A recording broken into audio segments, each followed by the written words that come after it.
Ahojte deti, som zubná lekárka a volám sa Katka. Spolu s mojimi kamarátmi vás naučíme, ako sa správne starať o vaše zúbky. Pokazené zúbky spôsobujú totiž veľa bolestí a rôznych nepríjemných ochorení. Vysvetlíme si, ako zúbky rastú a ako sa máte o ne starať tak, aby váš úsmev bol žiarivý a bez škaredého kazu. Ale skôr než začneme, predstavia sa vám moji pomocníci. Ahojte, ja som Adriana Poláková. Ahojte, som Miro Jaroš. Ahojte, ja som Bystrík. Ahojte, ja som Robopap. Teraz, keď sme sa vám predstavili, zoznámili sme sa a sme už kamaráti, niečo vás naučíme.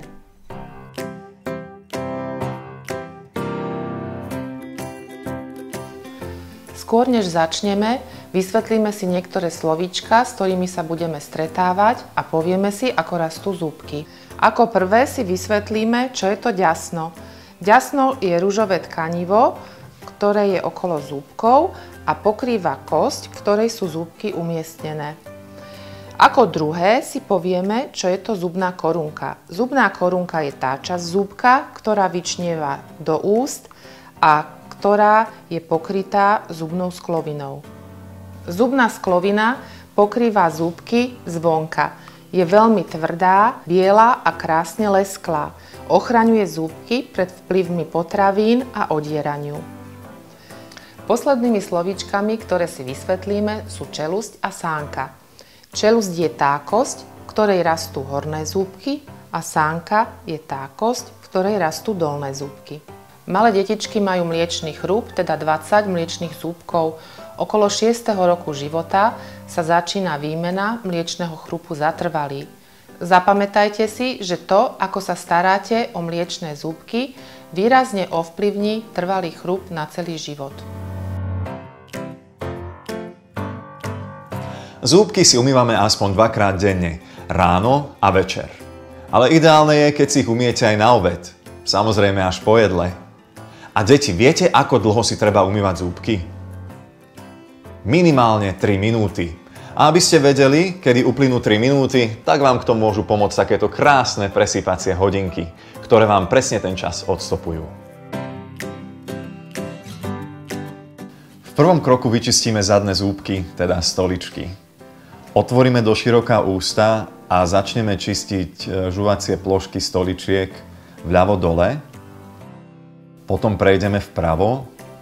Zúbky čistíme klzavým pohybom spredu dozadu. Keď sú spodné zúbky vyčistené, tak prejdeme na horné, tiež najprv vľavo a potom vpravo. Pri tomto kroku je dôležité, aby boli vyčistené všetky stoličky vrátane tých najzadnejších.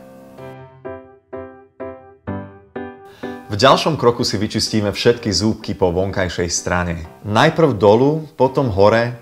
Čistiť začneme vždy vľavo vzadu a malinkými krúživými pohybmi čistíme celý oblúk zúbkov, aby sme na žiadny zúbok nezabudli.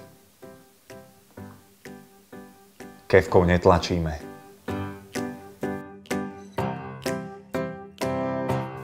Teraz ideme čistiť zúbky takisto, len po vnútornej strane. Spodné aj horné zúbky začíname čistiť vľavo vzadu a malinkými krúživými pohybmi čistíme celý zúbkový oblúk, čím na žiadny zúbok nezabudneme. Aj pri tomto kroku nezabúdame, že kefkou netlačíme.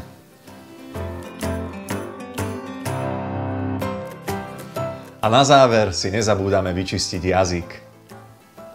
Kefku opláchneme, vyplazíme jazyk a stieravým pohybom ho vyčistíme. A teraz si už môžeme vypláchnuť ústočka vodou. Keď sme si zúbky vyčistili, príde na rad ich dočistenie. Rodičia, dávajte pozor. Vy, detičky, počúvajte tiež, aby ste vedeli mamine aj ocinovi povedať, čo majú robiť každý večer. Keďže deti si nevedia dokonale vyčistiť sami zúbky, je potrebné im ich na záver dočistiť. Dočistujeme vždy po večernom umytí zúbkov, tak aby sme na noc z nich odstránili zvyšky povlaku. Zúbky začíname detičkám dočisťovať od 1,5 roku života a pokračujeme v tom zhruba do 12. roku života, kedy sú natoľko motoricky zdatné, že si dokážu dôkladne vyčistiť zúbky aj samé. Zúbky dočisťujeme buď klasickou zubnou kefkou, alebo ešte lepšie jednozväzkovou kefkou, ktorá sa dostane na miesta, kam sa klasická zubná kefka nedostane. Pri dočisťovaní zúbkov je dôležitý správny postoj. Otočte si dieťatko chrbtom, oprite si ho o vaše nohy a vyvráťte mu hlavičku dozadu. Dieťatko by teda nemalo stáť tvárou v tvár, lebo vtedy neviete dokonale dočistiť zadné horné stoličky.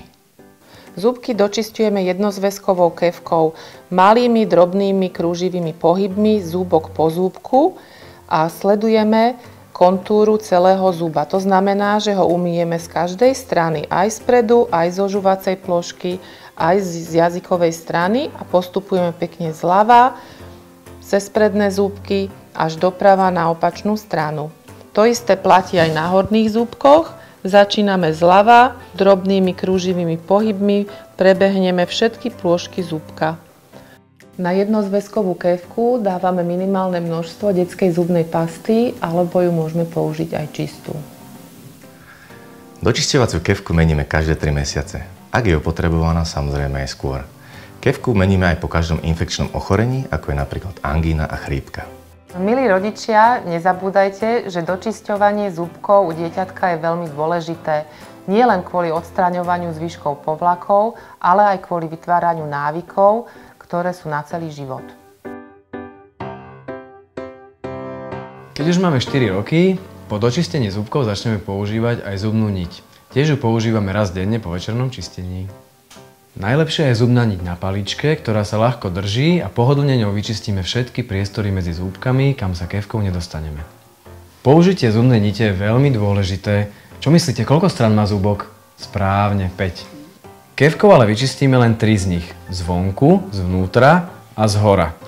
Zľava a správa vyčistí zúbok len zubná niť. Rodičia, nezabúdajme na to, že vytvorenie návyku na čistenie zúbkov zubnou niťou je dôležité už v útlom detskom veku. Teraz si ukážeme, ako na to.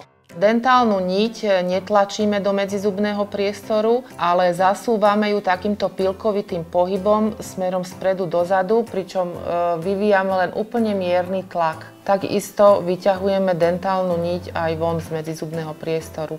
Takýmto spôsobom potom postupujeme až na opačnú stranu dolných zúbkov. V prípade väčších medzizubných priestorov, aké má tu Anička, nie je nutné používať dentálnu niť. Tieto širšie medzizubné priestory nám vyčistí aj zubná kefka. Samozrejme, že nezabudneme na dočistenie medzizubných priestorov aj horných zúbkov. Zavádzame dentálnu niť pilkovitým pohybom smerom spredu dozadu a takisto ju aj vysúvame. Ďalšou pomôckou na dočisťovanie medzizubných priestorov je medzizubná kefka. U malých predškolských detí sa jej dotkneme len okrajovo. Význam používania medzizubnej kefky začína asi od 6. roku života, kedy sa deťom prerezávajú prvé trvalé stoličky za posledným mliečnym zubom. Od 12. roku života, kedy sa kompletizuje trvalý chrup dieťaťa, doporučujeme používať medzizubné kefky každodenne. Keď už budeš väčší, budeš mať aspoň 6 rokov a všetky mliečne zúbky sa ti vymenia za trvalé, ako posledný krok večerného čistenia prichádza na rad ústna voda. Tá však neslúži na čistenie zúbkov, ale na ich ochranu, ako aj na ochranu ďasien a pomáha chrániť pred vznikom povlaku a takisto zanecháva v ústočkách príjemný pocit. Používanie ústnych vôd začína byť dôležité vtedy, keď sa u malých detí začínajú prerezávať prvé trvalé zúbky, čiže okolo 6. roku života. Milé deti, a máme aj tip pre vašich rodičov, ako si vás môžu vyskúšať, či si zúbky umývate správne. Rodičia, dajte deťom ústnu vodu, ktorá zafarbí ich zúbky, nechajte ich zúbky si vyčistiť a potom uvidíte, či si zúbky vyčistili správne, alebo či ostalo veľa nevyčistených plôch. Takže milé deti, teraz si povieme niečo o zubnej kefke. Je to naša každodenná kamarátka. Mali by ste preto vedieť, že vaša zubná kefka je iná ako tá, ktorú má vaša mamička alebo ocko. Vaša zubná kefka má oblé štetinky, ktoré sú rôznej veľkosti, aby sa tak poriadne dostali ku každému zúbku a vyčistili ho tak od špiny, od zvyškov jedla alebo od povlaku. A takisto je dobre vedieť, že zubná kefka má takúto príjemnú rúčku, aby ste ju vedeli správne držať. Detská zubná kefka má dávkovaciu značku, ktorá sa nachádza v strede medzi ostatnými štetinkami a je označená inou farbou. Určuje nám miesto a množstvo zubnej pasty, ktoré máme na kefku vytlačiť. Nezabudnite takisto si zubnú kefku vymeniť každé 3 mesiace. Ak ale máte zubnú kefku už takúto roztrapkanú, tak ju môžete vymeniť samozrejme aj skôr. A ak ste boli náhodou chorí a jedli ste liečiky, tak zubnú kefku takisto vyhoďte a kúpte si novú, aby ste opäť neochoreli. Možno poznáte elektrickú zubnú kefku, niektoré ju aj máte. Niektoré detičky si s ňou veľmi radi umývajú zúbky, ale nikdy nám nenahradí klasickú zubnú kefku, lebo nevytvára správne návyky pri čistení zúbkov. Preto ju nepoužívajte každý deň. Teraz si niečo povieme o detských zubných pastách. Detské zubné pasty sa líšia od dospeláckych hlavne obsahom fluoridov. Fluorid je minerál, ktorý obsahuje zubná pasta a zvyšuje odolnosť zúbkov voči zubnému kazu. Fluorid je v zubnej paste veľmi dôležitý. Mali by ste vedieť, že fluorid vo vašej detskej zubnej paste je iný, jeho menej ako v tej paste, ktorú používajú vaši rodičia.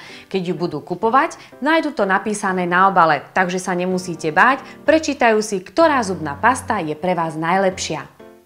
Ako sme si už hovorili, na každej detskej kefke máme dávkovaciu značku a slúži nám na to, aby sme tam dali správne množstvo zubnej pasty.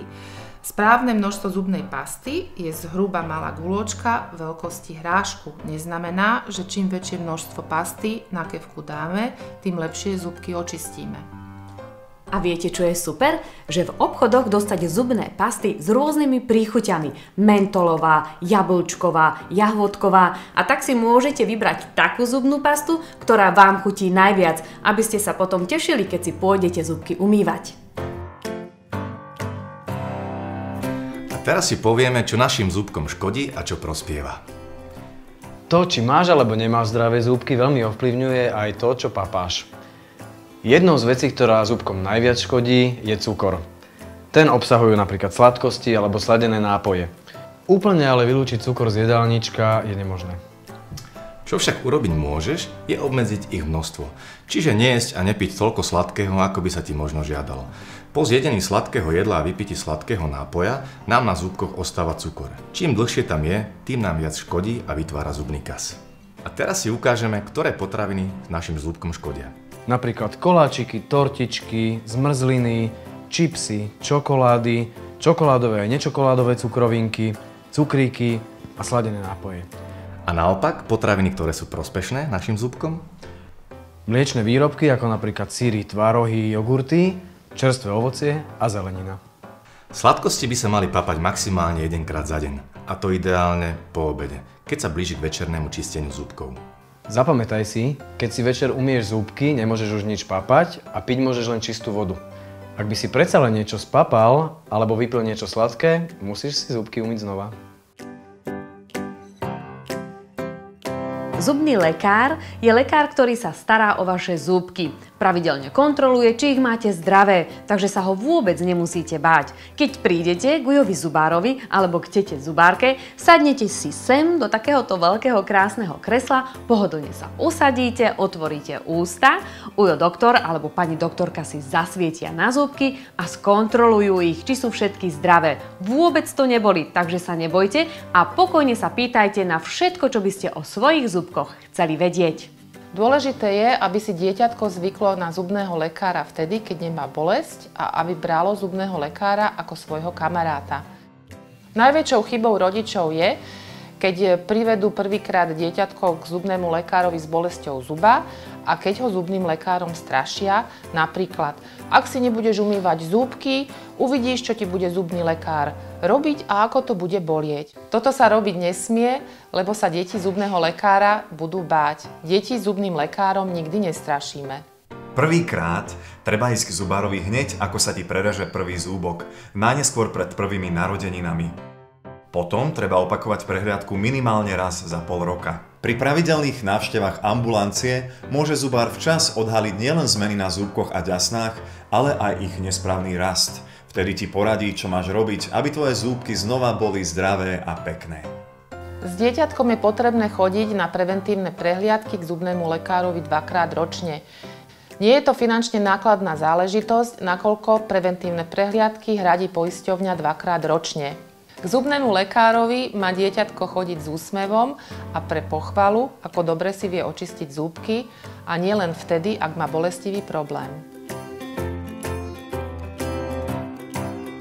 Milí rodičia, dúfam, že ste sa naučili niečo nové a že vám bude záležať na tom, aby chrup vašich ratolestí zostal zdravý a krásny.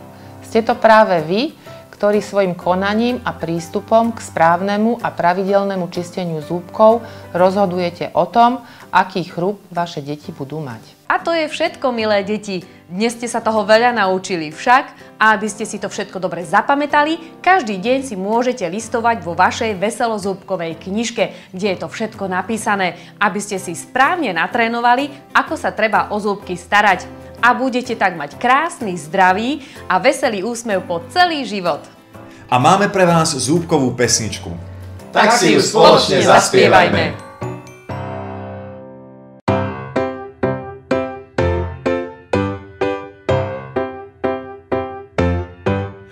Každé ráno, keď sa najem, do zrkadla pozerám. Ukážem mu zúbky malé, sám sa o ne postarám. Najprv dole, potom hore, všetky si ich vyčistím. Vľavo vpravo, už som veľký, poradím si hravo s tým. Zúbky, zúbky, čisté zrazu mám. Zúbky zvládam, umývať si sám. Od pondelka až do nedele. Zúbky nech sú zdravé, veselé.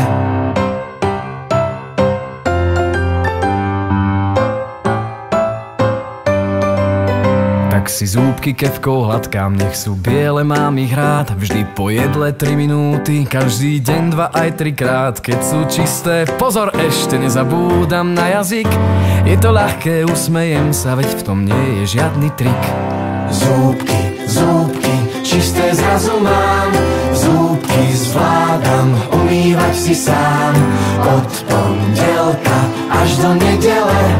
Zúbky nech sú zdravé, veselé.